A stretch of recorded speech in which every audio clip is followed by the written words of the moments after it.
Hello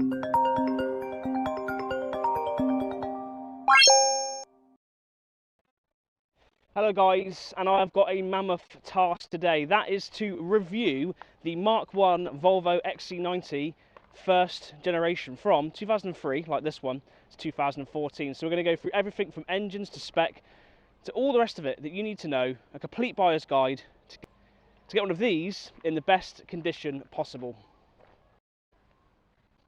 So today's vehicle of choice is my 2003 Volvo XC90 Executive S Immersion Edition. Now, as much as the Immersion Edition is very cool and very different, and you'll see that as we go around the Volvo, we're not here to talk about that today. We're here to actually talk about the XC90 as a whole. So first of all, let's jump on in the engine bay and talk engines, tax figures and running costs. So this not being French, like my normal stuff, means that the actual bonnet latch is on the correct side. So let's pop the bonnet. There we are. So let's change views and show you this engine. So, engines. I don't know how to tackle it because there's quite a lot. But what we're going to do is we're going to really focus on the D5, as that is the only diesel variant offered on the XC90 across the entire range from 2003 to 2014. Now this one is a D5163, which is the first edition they ever did from 2000 to 2006, from 2003 to 2006. And this 5-cylinder diesel has no DPF. So if you get a really early model from 03 to 06, you alleviate all the DPF and EGR related problems. But the only sort of downside to that is you get a 5-speed. As we progress from 2006 onwards, there's 2 facelifts, one at 06 and one at about 2011. These engines go through a considerable upgrade in power and go from Euro 3 up to Euro 5 at this age. So if you do get a D5 from 2003 to 14, it's not going to be ULEZ friendly, unfortunately, which is probably one of the biggest downsides to the diesel. But what you do get in return is a 5-cylinder diesel, which is powered between 163 horsepower all the way up to just over 200, depending on the version you get. And from 2006, they do come with the EGR and DPF. So obviously make sure, if you're going to be doing short journeys, that you're aware that you do have the DPF and EGR related issues if you're not doing long distance. Now, as a whole, the D5 in terms of EGR and DPF related problems is pretty decent. I haven't heard many reported issues with this engine at all, really. Like I said, if you get the 2006, you get the benefit of the 6-speed auto, which is slightly better and more fuel efficient than the earlier 5-speed. So it's up to you whether you want to go for the the better drive, or you want to have one without the DPF and EGR problems. So this is a 2.4 litre diesel, and it is a 5-cylinder. So it does give you quite an interesting rasp and effect noise on the road. In terms of reliability, this is the engine to go to. Now, I'm not saying that all the other petrols are unreliable by any means, because they're quite simply not. The Volvo engines as a whole are very decent, but the D5 is probably the one that most people are going to buy, and also the most common you will see. In terms of the petrols, they have all the options back in 2003 when this was new, but as you go through into later years, they start to phase out the petrols due to emissions and due to the size of some of them as well. So the D5 is probably what you're going to be buying. Now, in terms of tax, this one comes in at £415 without the DPF. And the tax on the newer vehicles tends to sit around the 300 to the early 400 mark. So throughout the years, it's quite decent in terms of tax, and also the insurance I've found on this personally is immensely cheap. Now, the thing that brings people to these is the reliability, the safety. As I mentioned before I even started the video, the safety of these vehicles is paramount as well. And it is one of the only all-wheel drive 7-seater cars which you can buy for quite a decent price. There isn't too many other alternatives out there that sort of do all of it in one shell. Well, there are, but not as reliably as the Volvo.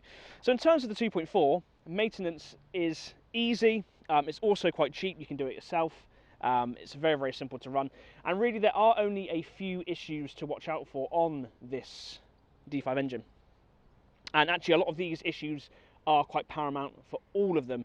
So what I'm going to do is I'm going to compile the common issues for the said engines at the end of this video, telling you exactly what to watch out for, not just for the engine, but we'll then broadly move on to the truck itself and tell you all the things you need to watch out for before you buy one. Because of course, I want you to buy the best Xc90 possible. So let's jump on to the petrol options for those that are in ULEZ or are looking for a little bit more of a fruity, enjoyable off-roading or on-roading experience.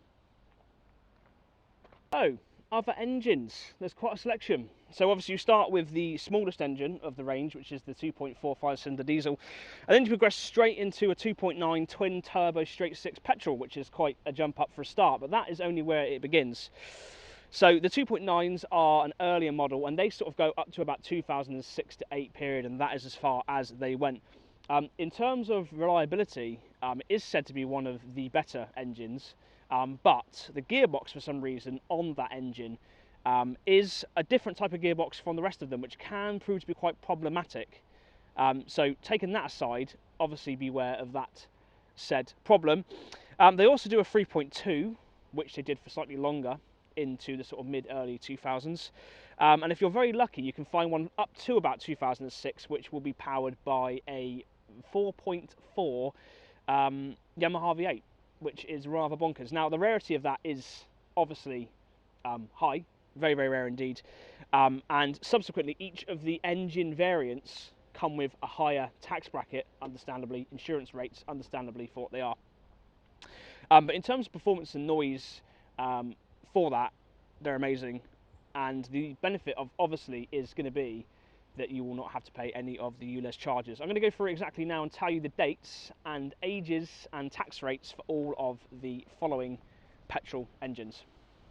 To result to my phone to talk you through the different engines, because there's so many of them, and I must say I'm not too actually clued up on a lot of them. And I did also miss out one engine, which I'm going to mention first, and that is the 2.5 diesel 5-cylinder. Forgot to mention it. So that is the baby petrol. Also very reliable, also very great sounding, and also super powerful. Now, the problem I actually found is, whilst looking online, just to confirm what I've said, the 2.9 engine comes with the 4-speed automatic. It's the 4-speed automatic on the earlier models that is the problem.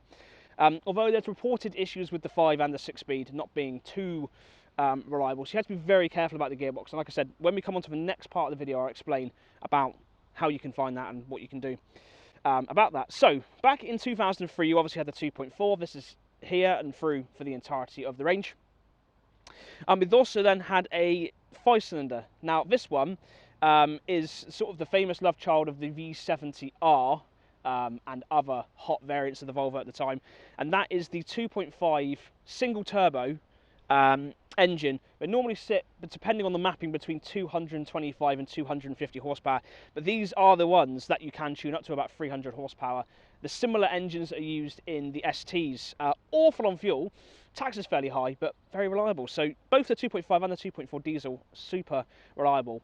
And I think the 2.5 ran up until around 2006, 2007. So all of the older petrols pretty much ran with the either 4 or 5-speed gearbox, which was later subseded in about 2006-7 onwards to the 6-speed across the entirety of the range.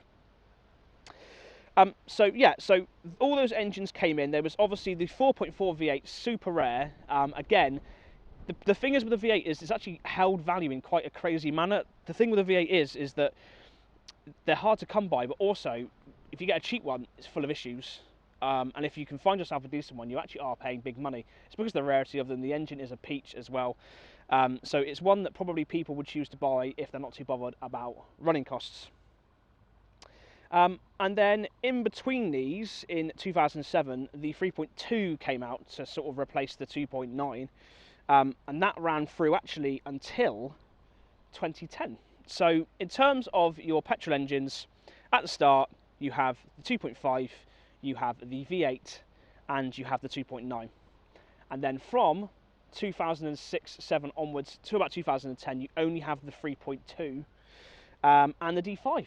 And then from 2010-11 onwards, on the last facelift, I'm assuming it was only the D5 available from what I can see here. So I do apologise I'm using my phone. I'm not too knowledgeable about Volvos, I must say, but I thought I would put the common points in there. But the only real thing to watch out for, apart from the obvious with your petrol engines, is the 4-speed gearbox and the 5-speed gearboxes, which is in mine, my one.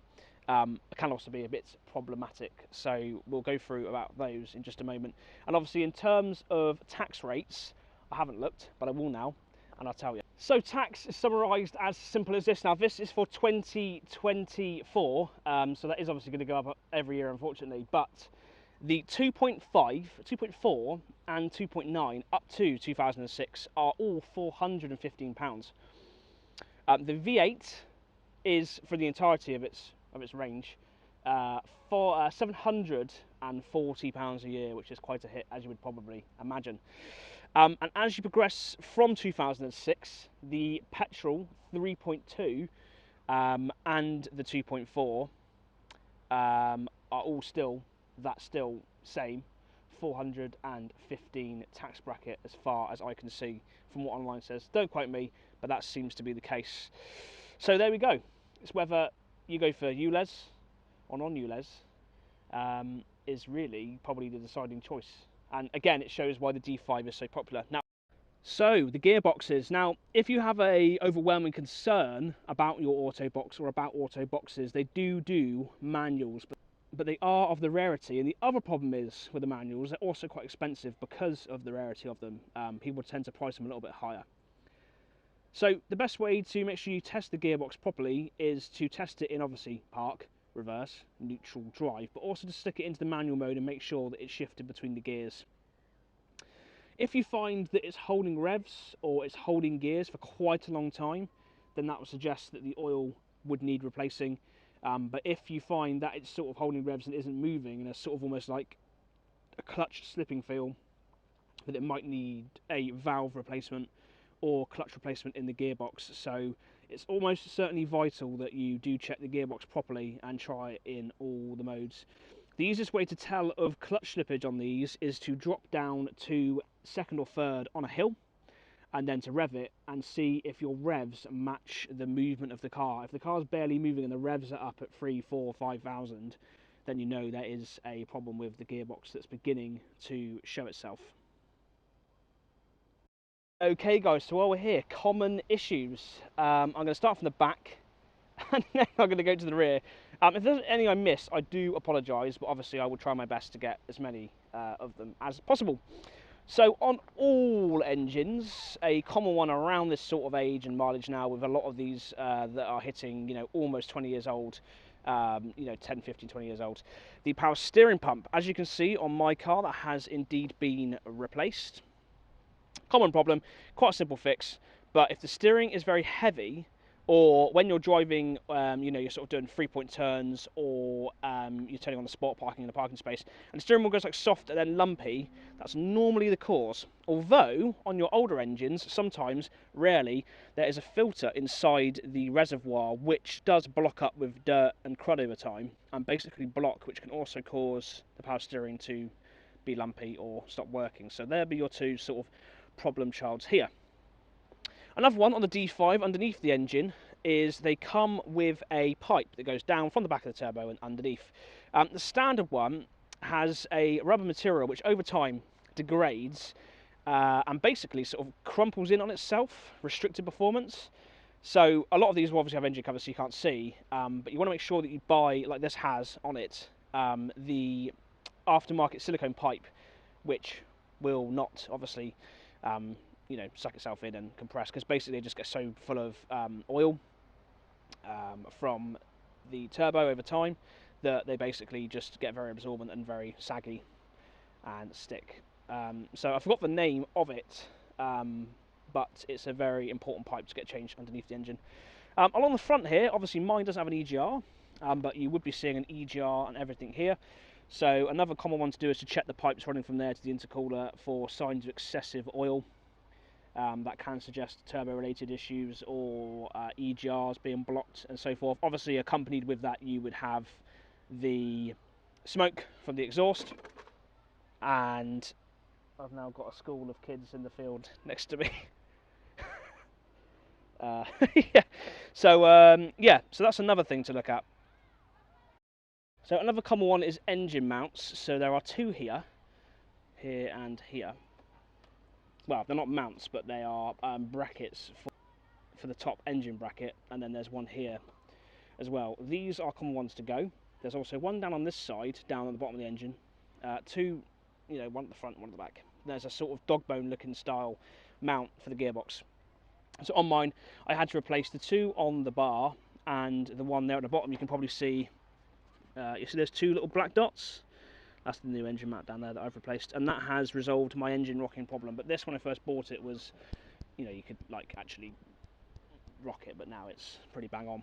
So that's another thing, is engine mounts for this is another common problem.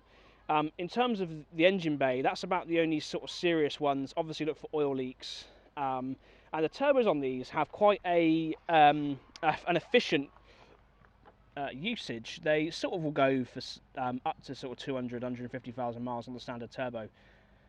Mine's still standard, which is crazy, but they're pretty reliable. But again, check for signs down the back of there for the obvious. So down the side of the truck, there's not really too much that's an issue. Obviously sticky calipers can be a problem with these due to the age of them, so of course you want to check calipers. The most important thing on the front is there can be a common issue where a combination of either the front calipers are sticking, the bushes on the front subframe are rotten, or the lower arm bushes are also gone. So if you're driving the Volvo and it's sort of pulling to one side, it's a very weird feeling, mine, but if it starts pulling to one side, let go of the steering wheel, well, hold it lightly, and if you brake, if it's going to one side, then you will have some sort of bush-related / caliper issue on the front, which I have experienced, and it is kind of scary, but I sort of, I'm used to it now. But I haven't got to the bottom of mine either, so that is a problem on the front that you had to be aware of, and it can be quite a pull, especially at high speed, so just be aware of that issue. Obviously, we've mentioned calipers. Another one is obviously get underneath and check if it has the prop there. So there's normally one or two things that happens. People remove the prop altogether, or the actual the gear unit at the back basically tears its splines, so the rear diff becomes useless. So a lot of people do remove them. So obviously check the all-wheel drive's working. If you want to know if it is working, then you want to park it up against the curb, go into drive, auto first if you have got a auto box, and obviously the rear wheel should engage and push you up. If you're front wheel drive, you'll find it will just sort of sit there and not do a lot. What else? So another problem with these is the window seals, and these come out of here over time. They're not the best, so just be aware of checking out all of that. And in terms of the rest of the car, there's not too much that I can think of / that I've experienced that I can tell you about, other than the obvious rust related problems. But the rust related problems sort of stand around the back end. The front end is normally not too bad, but it's around the front of the subframe that sits roughly here. But obviously where the subframe is, you can see I've got a bit of corrosion in the arch there as well. But yeah, on the subframe lower end here on the front, which gets missed a lot of the time, you want to check for corrosion on the top of the external stalks of the subframe. So there's one on the front, and then there's one further back. You want to go up in there and have a look for rust. This is sort of the main spot here, underneath here, especially if you've got lower steps where there are quite a lot of issues with rust. But mine is fine, it's just got a lot of dirt on it, but it's not really much of a problem. Again, the other thing with the rear end is not only is it rust, but you've got a lot of bushes there on that rear subframe to check. So obviously make sure when you're buying one, you get your camera underneath, or get yourself underneath, and you have a good old look. Now mine's lifted, obviously, so I can see under there a bit better, but you really want to check up in there. It's really up in those top corners where the wheels are, where they can rust really badly. So that is another common one. Again, the thing is with bushes, it's sometimes hard to tell, but again, you just can really assess it by how it drives. If when you're driving, if you're accelerating or braking and it's pulling to one side, or whether you're going over bumps and it has a bit of a knock or a rattle, you really do want to get underneath there and really see what's going on. The other one as well, there's many of them. The main seals on the rear and the front diff, they can both fail, leading to quite catastrophic leaks, which over time can completely destroy the rear diff or your front diff. So you really do want to get underneath there and really check those diffs out to see for leaks. So mine's actually had the Haldex service, Haldex pump, and the seals done. And while you're under there, the Haldex pump's another one to look at as well, which is really important to check. In terms of bodywork, these don't really have any issues with sort of on-body rust. I've not actually seen any with them. The ones that do tend to go are sort of on the front of the bonnets and around the arch surrounds, but you know, this one is 21 years old. Apart from the sort of rust on the rear subframe, it's actually pretty decent, to be fair. So the audio systems, they are another problem to look into. So make sure all of the radio functions, aux if yours is new enough, and all of the speakers are functioning.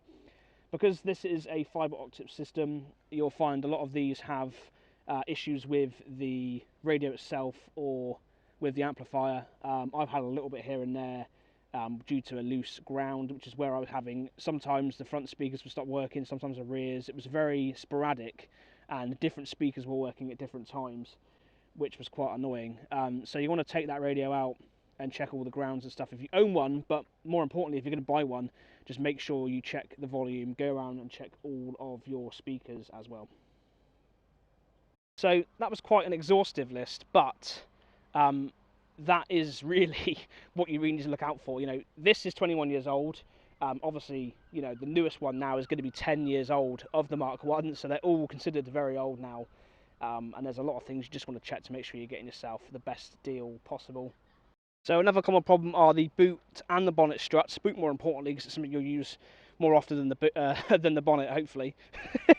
But yeah, so the struts in here, they do make a creaking sound sometimes, but they basically go weak and don't hold the boot lid open, which is rather frustrating, but quite a simple fix. The same with the front, obviously, with the bonnet, doesn't stay open. So, practicality. Now, a slight note just to add, the Immersion edition I have here is only a 5-seater, but pretty much the entirety of the range are 7. So please check, of course, when you are buying one to make sure that it is a 7-seater variant, because there are some 5-seaters if 7-seaters are what you need.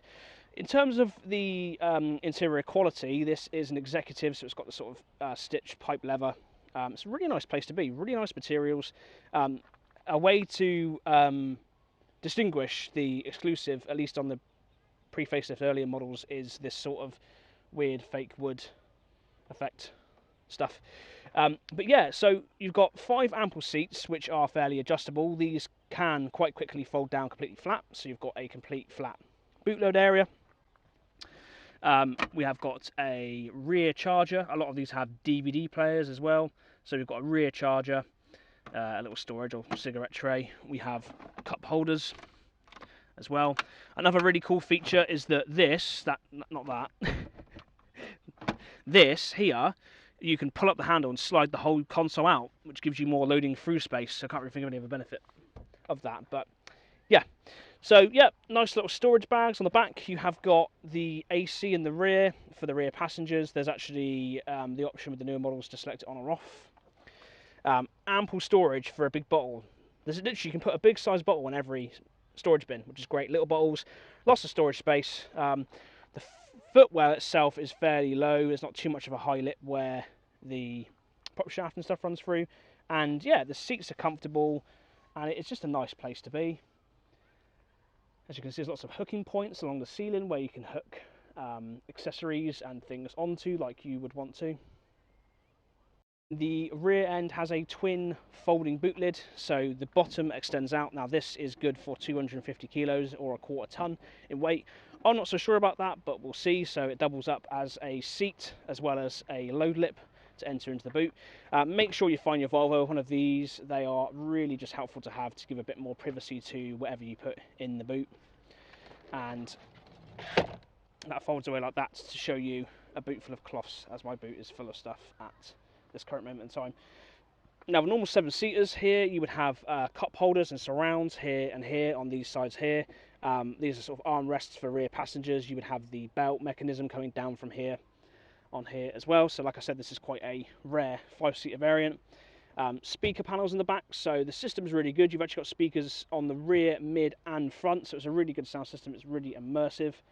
And like I said, in terms of storage, the boot space you can see here is pretty much the same between the 7 and the 5-seater, but with the 7-seater you have 2 pull-up panels with additional sort of under-level storage and more width of the boot span as well. But yeah, in terms of practicality, you've got a 12-volt on the back, you've got plenty of tie-down points, plenty of storage, you've got these little areas here which you can open up as well if you really needed to for storage. They are access to the rear lights, but you could use them.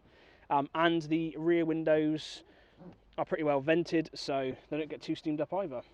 And like I said, if you pull the 3 handles on the back of these seats, fold the headrest down, it'll just follow forwards, and you have a complete load all the way through from the back. So in terms of spec, an easy way to identify that is, I will show you in just a minute, is the switches in the middle of the dashboard. So the earlier models from 2003 to 2006 weren't available to be spec'd with a sunroof as far as I'm aware. But this has every other option possible, I think, for the time being the executive model. So it's got double glazed windows, which I think is pretty much through the entire range, which covers the front and the front windscreen. Obviously, like I said, with this, it has the walnut or wood-styled trim with the pipe leather. That is the exclusive option, but a lot of these do pretty much come with leather. Now, there's 3 sort of upgrades these come with. So on the lower level ones, you'll have manual seats on both sides.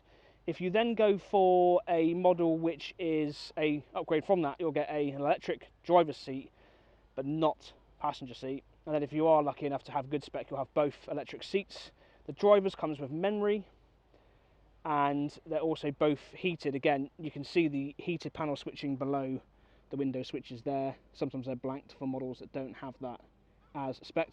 And if you go for the newer models, sort of 06 to 12, you gain additional benefits. Sort of, you get better headlights, you get directional headlights, and there are other spec things such as a sat nav and more premium audio systems, phone connectivity with the earlier sort of mid facelift. And then on your sort of later 11 plates to 14, you get things such as heated and cooled seats, massage seats, obviously the sunroof, and lots of other options. But as they're well standard, they are very well spec'd. And this model, like I said, on top of what I've already mentioned, has cruise control. I think that's fairly standard for all of them. I have got Xenons. I have got the DVD player that comes out of the centre of the screen. I've got the premium audio system as well.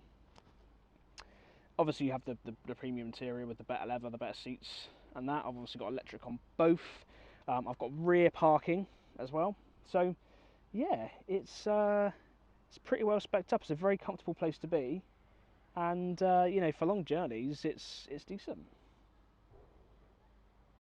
So in terms of off-road drivability and on-road, they do the job very well. I must say it's comfortable for long distance while maintaining a suitable of handling and performance in one package. So in terms of an everyday family car that can get you across fields, over small mountains and to your local pub, it does the job very. So should you buy a Mark 1 Volvo Xc90, I say go ahead and get one. Follow the guide, make sure you do your checks underneath and in the car and in the engine bay, and get yourself a great one. Whether you're going to go for a big nasty naughty V8 or a more reliable, more frugal 2.4, I would highly recommend getting one of these as a family car. 7 seats, all-wheel drive, reliability and safety. It just makes it an incredible vehicle for its price. So guys, thank you very much for watching this review video, and I'll see you in the next one.